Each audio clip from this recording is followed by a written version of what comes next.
Iranian missiles target the city that's home to Israel's nuclear program. More than 50 people are injured in Dimona. Tehran says the attack is in response to U.S. Israeli strikes across Iran. A southern city and a major nuclear enrichment site have also been hit. We not only took out the facility, but also destroyed intelligence support sites and missile radar relays that were used to monitor ship movements. A senior U.S. naval commander says Iran's ability to attack ships in the Strait of Hormuz has been degraded. And Israeli attacks destroy more of Beirut's southern suburb. Across Lebanon, more than 1 million people have been forced out of their homes.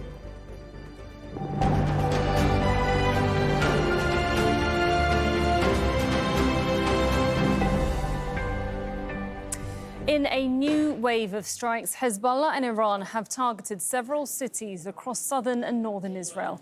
An attack on the city of Dimona has left more than 50 people injured and caused extensive damage. The Israeli army says it's investigating the failure to intercept an Iranian ballistic missile. Dimona is home to Israel's central nuclear facility. The International Atomic Energy Agency says it's received no indication of damage at the Negev Nuclear Research Center and confirmed that no abnormal radiation levels were detected. The facility is 13 kilometers southeast of Dimona, home to around 40,000 people. Well, those attacks come after Iran reported its Natanz nuclear facility was attacked on Saturday. The UN nuclear watchdog has called for military restraint to avoid the risk of radiation leak in Iran. Israel claims it wasn't involved in the attack. Natanz is Iran's largest nuclear facility and central to its uranium enrichment program. It's also one of the sites that the US targeted in June last year. Right, well, we have reporting from Washington, Tehran, Baghdad and Amman. But first, let's go now to Rob McBride in Jordan. Rob, I'll start with you on the attack on Dimona, because it's home to Israel's nuclear facility, as we were saying. And it looks like it was a close call there. Yeah, this was a very significant attack on what is a very strategically important city. Dimona is pretty much the home of Israel's nuclear program in the Negev desert down in the south of the country. It does appear that from this salvo, one ballistic missile got through defenses and there was a direct strike. But we also understand that there were several other impacts reported around the city. The number of casualties has been put now at over 50, most of those requiring hospital treatment, with one 12-year-old boy said to be in a very serious condition with shrapnel injuries. This is, according to the Iranians, in retaliation for this attack on Natanz, its nuclear facility. Now, Israel has said it didn't take part in that. That was an American operation. But Israel has accepted responsibility for other attacks. For example, recently an attack on what they say was a nuclear weapons research center at a university in Tehran. And Dimona has been the subject of attacks throughout Saturday. There have been a total of 7 air raid alerts being raised in the city as missiles were trying to get through. I think during this one of the last salvos on Saturday evening, this is when these missiles and debris managed to get through the defensive screen. And given the importance, the strategic importance of this city, and also the fact that Israel prides itself on intercepting a high ratio of incoming missiles, there is going to be an investigation into how this missile could get through. But just as we've been coming on air, there have been other attacks, a very serious attack also being reported in the southern city of Arad. Again, a direct missile strike from a ballistic missile, with Israeli media reporting that a total of 6 people have been killed and more than 100 others injured in that strike. And we're still getting details on that attack. All right, stay with us, Rob, though, because we will come back. And Manuel, let's bring in Tohed Asadi, who's live for us in the Iranian capital, Tehran. And Tohed, a response, it seems, to the attack on Natanz nuclear facility. Now, that's in Iran. As we were saying, Israel says it wasn't them. But regardless who it was, has there been any damage reported? And what more can you tell us about the actual facility itself? Well, actually, this is not the first time Iranian nuclear facilities are coming under attack. Back in June, we saw 3 critically important nuclear facilities of the country, Natanz, Fordow, and Isfahan, under attack. And then it was the U.S. President Donald Trump coming out clearly saying that it has obliterated the Iranian nuclear facilities, at least in those 3 points. But still, we saw another round of attack on these facilities, specifically in Natanz. There is no detailed information about the actually amount of attack in that regard, but still there are potential warnings about contamination and radiation after these recent attacks. And Iran says, at least based on what we heard from the state TV, that it is a sort of tit-for-tat retaliatory strategy that it has taken since the beginning of the airstrikes, the campaign that Americans and Israelis started. And of course, this is quite clear and indicative of de-escalation being ramped up to a next level. Of course, as a reaction, we've got statements specifically from the Speaker of the Parliament, Mohammad Bagher Ghalibaf, in that regard, coming on his X account to say that if the Israeli regime fails to intercept the missiles in the highly protected area of Dimona, it will be an operational sign of entering a new phase of battle. And then, quote unquote, he says, Israel's skies are defenseless. This is, of course, indicative, as I told you, of another escalation, and of course, in line with Iran's retaliatory strategy in that regard. All right, Manuel Rapallo in Washington, D.C. Manuel, so Israel says it wasn't them, and if true, then it really perhaps only points to the United States for carrying out this attack. Has it commented on this at all? We're still not seeing a whole lot of chatter here in the United States on this right now. The fixation is really over the sort of contradictory statements by President Trump, who claims that the war is winding down, with many people sort of saying, how can this be when the president says that the war is winding down, but there's still calls for more funding from the Pentagon to the tune of $200 million when there's the deployment of troops on the table here. But there is a strategic message from the White House right now, and that's that President Trump is signaling that the U.S. is close to being done with the war, that the U.S. is close to finishing all of its military objectives. Essentially, what President Trump is saying is that the U.S. has already won in Iran, militarily at least. At least that's the message that President Trump is trying to convey specifically to the American people, which are every day increasingly becoming more concerned with how long this war is going to be dragged on, with how much it's going to cost.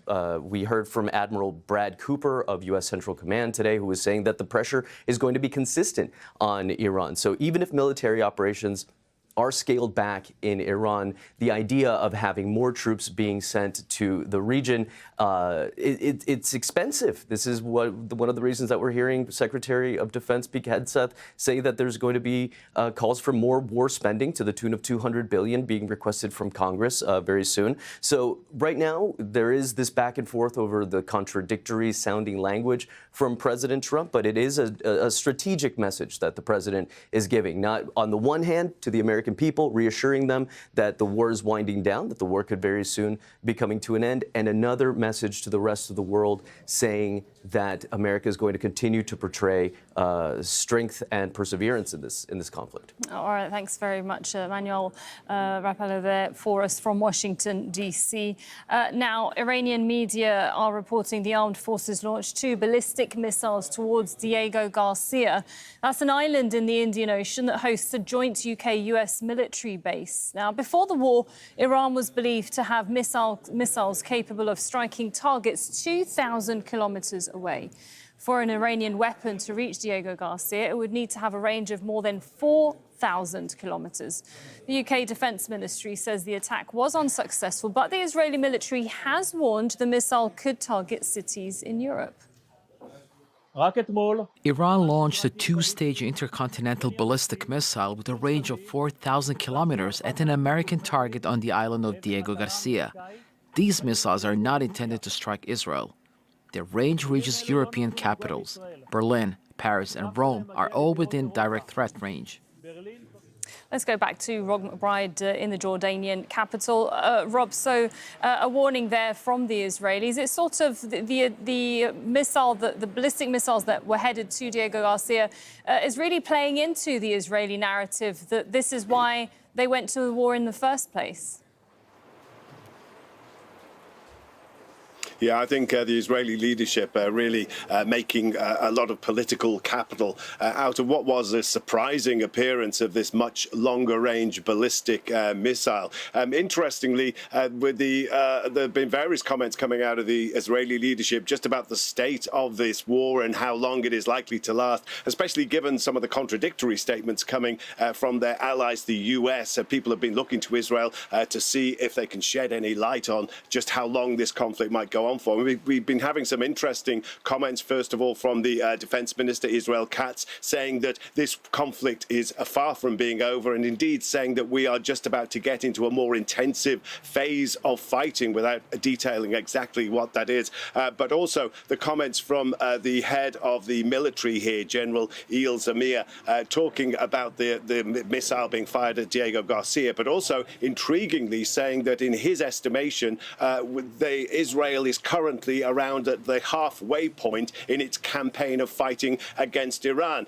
which would mean that after, 3 weeks of fighting, now getting into week 4, the estimate would seem to be that they are counting on this conflict, or the fighting part of this war, lasting maybe between 6 and 8 weeks, which does fall largely into line with many of the other predictions we have been hearing about. As far as the Israeli public is concerned, there is a certain amount of war weariness as this war goes on and gets into this 4th week of being constantly having to go to shelters and so on. But I think there is a general acceptance and a general feeling from most Israelis, who mostly believe that a nuclear-armed Iran is an existential threat, that they have to put up with the privations of this conflict, that ultimately it will be worth it. All right, thanks very much. That's Rob McBride there for us in Amman. And let's go back to Tohed, because I also want to ask you what the Iranians have been saying about the attack. We've heard, obviously, from the Israelis there. What is Iran saying? Well, actually, about the recent developments, and specifically about the missile capabilities, we know that previously Iran announced the 2,000 self-imposed limitation for its long-range missiles, but it seems that from the war back in June last year, there is a sort of a strategic shift. And of course, we know that technically speaking, there is a possibility for increasing the range of these missiles, specifically seeing that these are missiles that are carrying heavy warheads, and with decreasing the warheads capacity, there is a possibility for increasing the range of those missiles. All in all, this is a very existential threat that Iran is facing, and it has been mentioning from time to time, specifically over the past week, that in case of any attack, there are going to be U.S. bases across the region under attack, and of course, any third country that gets engaged in these strikes is going to be their quote-unquote legitimate target. So what we can say is a sort of escalated situation in which Iran tries to cope with the situation. It tries to actually unveil the new cards, specifically when it comes to its weaponry toolbox. And under this delicate situation, we are just closely following to see what comes next.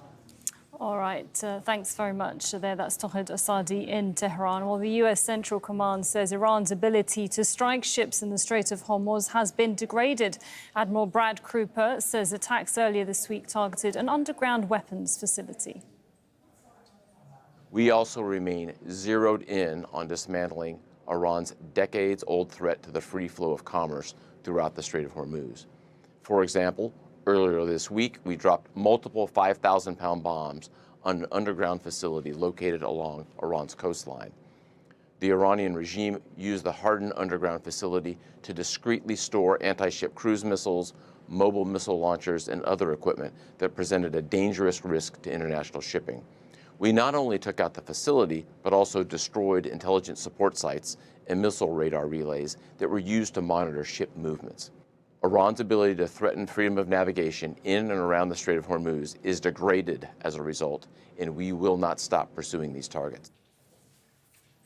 Let's speak to William Alberg, a senior adjunct fellow at the Pacific Forum. He's the former director of NATO's Arms Control, Disarmament and Non-Proliferation Center, and he joins us live now from Washington, D.C. Thank you for having the time to speak to us here at Al Jazeera. Two nuclear countries at war here, nuclear facilities under threat in both nations. Is this an escalation, do you think? Well, I think this is the logical outcome of the U.S. attacks. And when we're trying to think about how Donald Trump would declare victory, I think he can't declare victory until he solves something regarding the very large amount, 440.9 kilograms of 60% enriched, highly enriched uranium that has so far been unaccounted for since the bombings back in June. So that's why I think we see this new bombing at Natanz to try to resolve the issue and to claim that we've neutralized this reservoir of material from which Iran could derive a nuclear weapon. And for people like myself and others in the region, when I heard the news, especially about Natanz, this is the second time because it was attacked in the war last year. I mean, here in Qatar, we're just across the water from Iran. We're not that far away. The first thing that comes to mind is, are we safe? If we're talking about bombing the facilities where they enriched uranium, or a facility, we suspect there's another facility near Natanz that Iran might be storing the enriched uranium, you are completely safe. Because if this material is hit, if the containers, you're talking about a uranium hexafluoride gas in basically a metal tube like you would keep carbon dioxide or propane.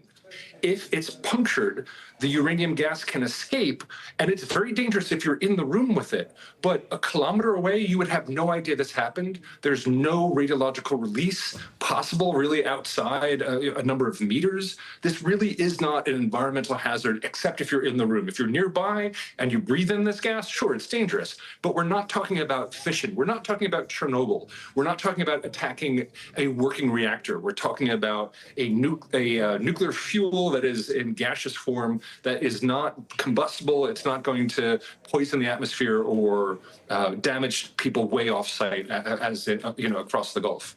But could it go horribly wrong? Because the US and Israel says that their goal here is to completely, I'll use a word that Trump uses, obliterate the nuclear program in Iran, for them to not be able, not just set it back, but to not be able to rebuild it again.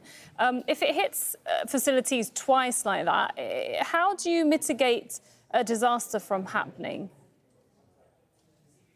Again, there's no threat of an environmental disaster. Actually, the worst disaster we could have is that we have overconfidence that we've actually destroyed it. Right now, we believe that a lot of this material is buried under rubble, and we think the Iranians have not been able to recover it and move it off-site. So the United States is clearly trying to either destroy it in place or further bury it to make it impossible to recover. But even then, we don't know if all of it is in that facility. Some of it may have been moved to Esfahan. Some of it may have been moved to a site that we don't even know about. And so there is the possibility, the worst case scenario, is that this material is unaccounted for. And we have this lingering doubt that there may be highly enriched uranium that can be used for a nuclear weapon somewhere that we can't tell whether it's been destroyed, buried, neutralized. It might just be gone. And the worst case scenario would be that it's being traded on the open market, proliferated to other countries. We talk a lot throughout this war, because we're hearing it from Israel and Iran about, from the US and Israel about Iran with these nuclear facilities. But what a lot of people don't realize is that Israel is a nuclear country, from what we understand. They have been very ambiguous about it. It also is not a signatory to the Nuclear Non-Proliferation Treaty. So should we be concerned about that?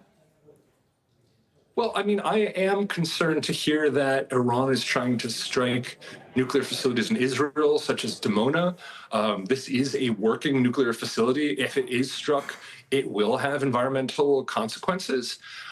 It's also so interesting in this whole thing, when you look at it and you think, people are saying, well, if Iran had nuclear weapons, they wouldn't be attacked. But as you just said, Israel has nuclear weapons, but they're being attacked. So I think we overestimate the value of nuclear weapons in terms of deterring attacks. And, the idea that Iran would get one nuclear weapon and somehow that would save them is erroneous. Actually, it still opens you up to further combat. But again, I am concerned. I do not want to see any nuclear power plant attacked. Both the U.S. and Israel have been relatively restrained in terms of targeting Iran's working nuclear reactors at Bushehr and in Tehran. And I hope that continues, because I don't want to see that, because that would cause an environmental disaster that could threaten your country as well. All right, thank you very much for your thoughts there, William Alberk. Thank you. Turning to Iraq now, where there are reports of a drone attack targeting a U.S. diplomatic facility that's near Baghdad airport. Nicholas Huck is live for us in the Iraqi capital. Nicholas, can you update us on these attacks? Well, Sarah, I was just hearing just before we went live the planes hovering above us, American warplanes. But we just got a report from the police who is on the ground there near Victory Base, where the drone launched a missile, according to this police report. It says that there's a large fire and there's plumes of smoke rising following a missile strike from two drones, one inside the base and the other in the surrounding area. Now, this is a blow to the Americans. This is supposed to be one of the most secure areas, Sarah, in Baghdad. And yet, it appears that Iranian-backed militias in Iraq are able to launch attacks in that area. And it comes as no surprise, since yesterday they said they were going to escalate attacks, not just on that site, but any other sites where there are Americans. Now, just a few hours ago, there's been also two attacks on the autonomous Kurdish regions. Two drones launched north of Mosul, headed towards Erbil. Now, they were intercepted by U.S. defense system, but according to an Iranian-backed militia in Iraq media, they say that their target was the U.S. consulate in Erbil. Now, the U.S. air defense system that's here in Baghdad was either not active, or wasn't able to intercept those missiles. So what's interesting here, whilst in Washington we hear from Trump saying that he's winning this war, well, here in Iraq, Iran is projecting power in its ability to target U.S. military bases here in Iraq. Yes, certainly it seems to be on a daily basis. And a couple of hours ago, a policeman was killed near the intelligence headquarters. What happened there? Well, a drone was launched on the Iraqi headquarters of the intelligence services and struck the office of that intelligence officer who passed away, who died. But what's interesting in this is that these Iranian-backed militias in Iraq said that their target are the U.S., or what they describe as the invading force here in Iraq.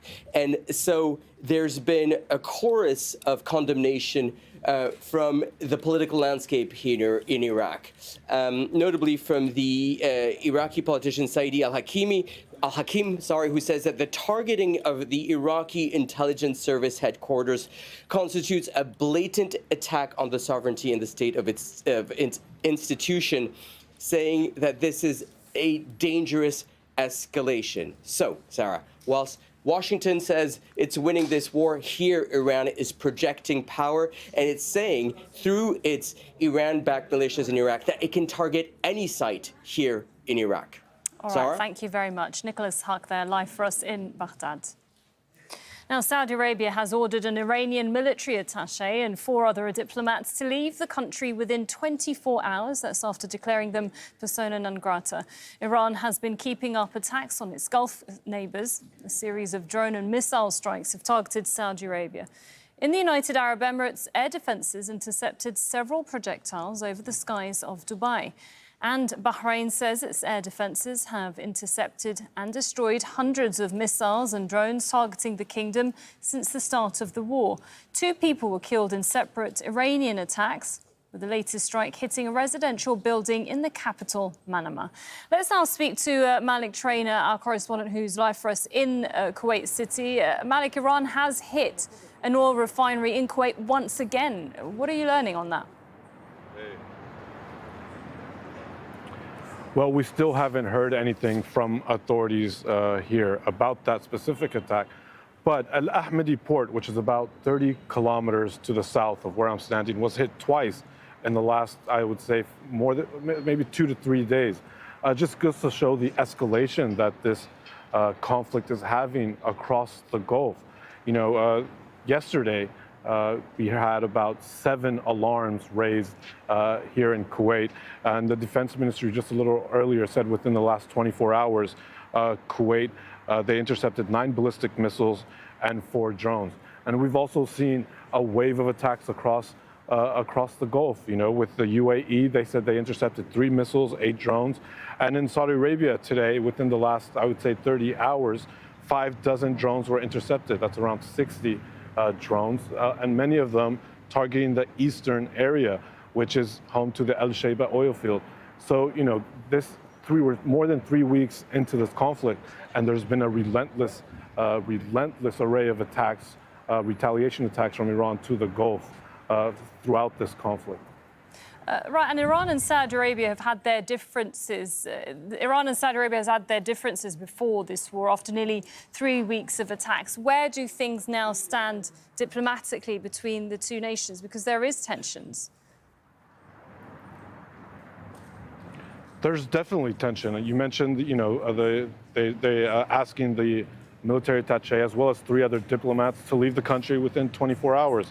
Just 2 days ago, the Saudi foreign minister said that, you know, the trust that was between the 2 countries is almost completely shattered.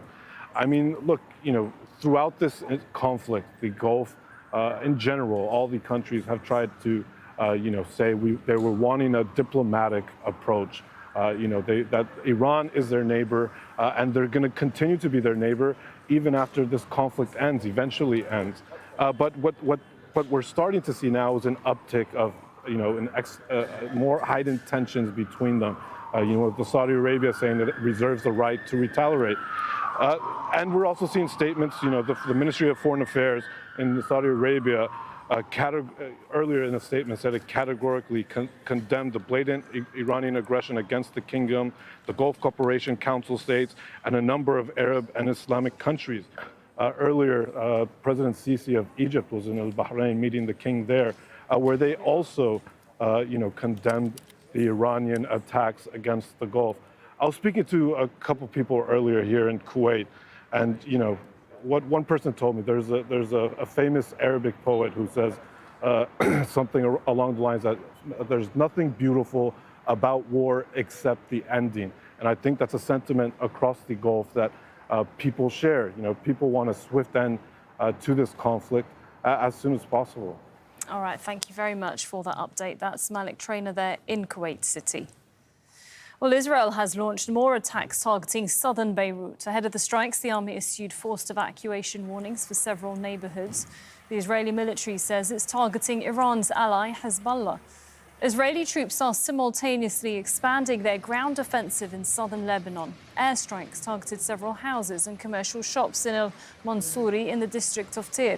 More than 1,000 people have been killed in Lebanon and over 1 million displaced since hostilities resumed between Israel and Hezbollah on March the 2nd. Well, Bernard Smith has more for us from Beirut. Hezbollah doesn't tell us how many casualties it suffered or what sort of damage it suffered. Israel's military speculates on the numbers of fighters it's killed, but there's no way of getting independent verification of it. It's worth saying this evening that Hezbollah has said that it's been fighting with Israeli forces with medium and long-range weapons for the town of Hayam, which is a strategically important town. It's high up. Israel, in previous confrontations with Hezbollah in previous wars, has tried to take this town. It's never tried to manage it. It's strategically important because if Israel gets it, it cuts off Hezbollah's supply routes from the east to the south. Hezbollah needs to keep it because it gives this panorama view over southern Lebanon and northern Israel. And it is fair to say that since the last conflict, Hezbollah has been weakened. Its traditional supply lines from Iran through Syria have been cut off. So it is in a weakened position, but impossible to say exactly how so.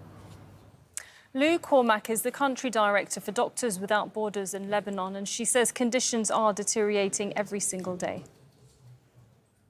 That's 20% of the population that have been forced to move from their homes to try and seek safety in a very short space of time. It's been 2 weeks since the displacement started. And so we're seeing people who have had to move